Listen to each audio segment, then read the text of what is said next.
Gerard Scott, known to the rock world as Scott Sorry, was not just a singer-songwriter. He was a firebrand of passion, rebellion, and resilience whose music echoed the raw pulse of life. Born with a heart that beat to the rhythm of punk and rock, Scott lived every note as if it were his last. Through his years performing with Amen, the Wildhearts, Sorry, and the Sinatras, and Brides of Destruction, he carved a place for himself in the history of underground and hard rock. By the time he stepped into his solo journey, his voice had already left fingerprints on the hearts of countless fans.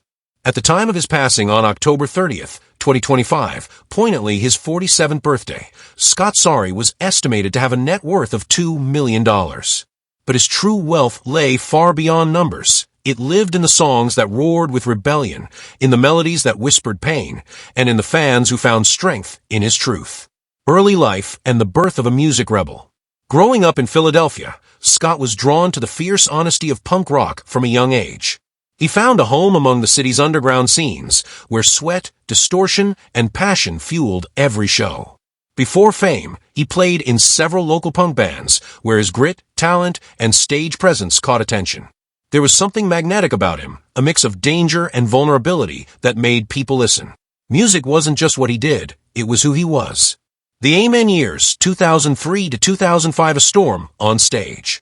In 2003, Scott's unrelenting energy landed him a spot with Amen, a band known for their unapologetic chaos and raw power.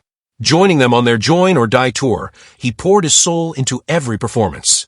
For 2 explosive years, he lived life on the road, a blur of bright lights, roaring crowds, and late-night riffs.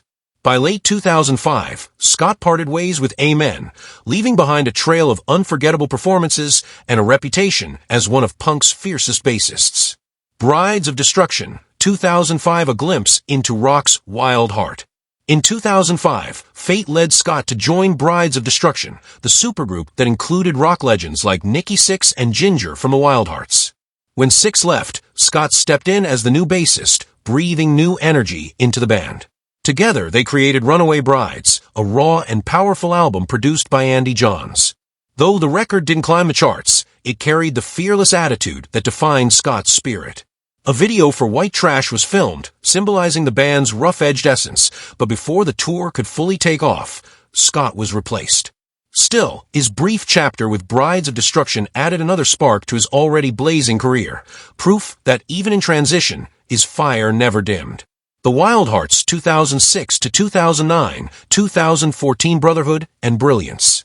Scott's next adventure began in 2006 when he joined the beloved UK rock band The Wildhearts.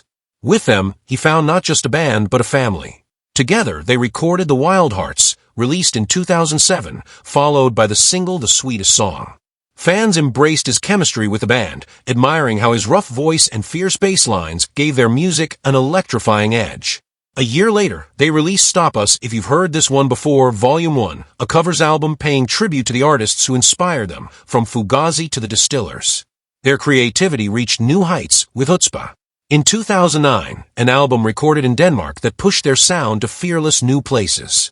The band toured the UK performing Chutzpah in full, thrilling crowds who sang along like family. In 2009, the Wildhearts received the Spirit of Independence Award at the Kerrang!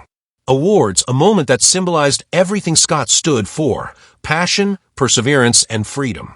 They even performed at the first ever UK Sonosphere Festival, where Scott's energy lit up the stage. Though he took a break from a band in 2012 due to family commitments, Scott returned in 2014 for their UK tour, his presence a reminder that once you've shared the stage with him, his spirit never really leaves. Sorry and the Sinatras, 2007 to 2013, Brotherhood in Chaos. While still riding the wave with the Wildhearts, Scott found himself drawn to another project, one born out of friendship and shared grit. In 2005, while touring with Brides of Destruction, he met Roger, Rags, Siegel, and Lenny Thomas of Trashlight Vision. When Trashlight Vision disbanded, fate once again intervened.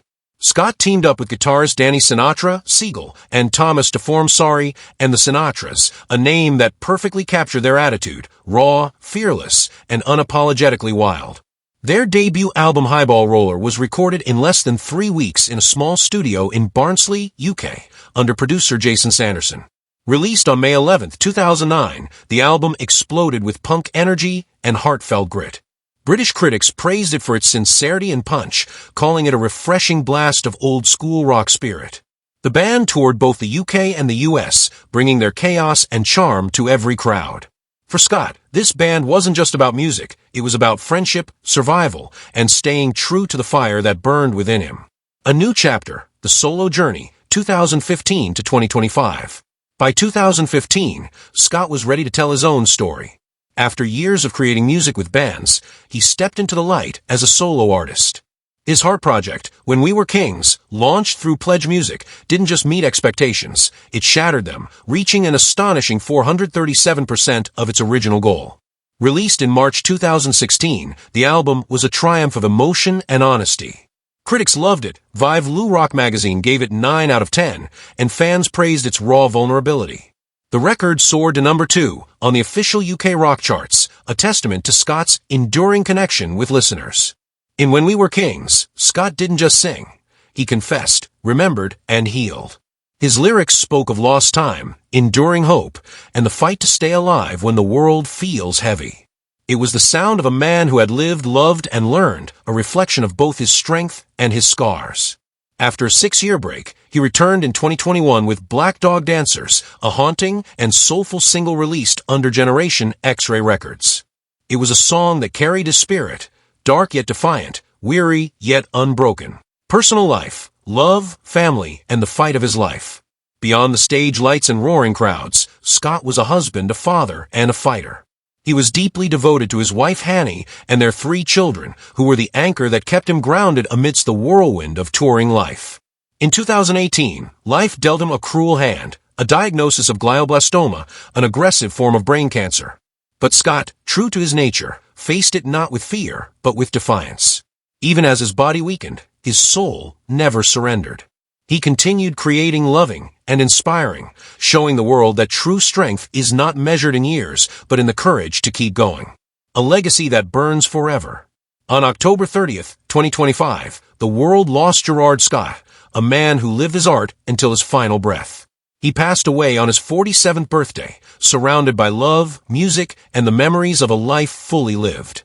His journey was one of transformation, from a Philly punk kid to an international rock force, from bandmate to solo artist, from rebel to inspiration. Scott Sorry left behind more than music, he left behind heart.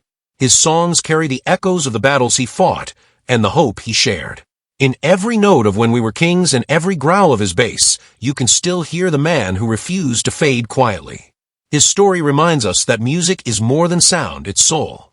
And even though he's gone, Gerard Scott's voice will forever roar through amplifiers, whisper through headphones, and live on in every heart that ever found solace in his sound. He didn't just play rock, he was rock. And that truly will never die.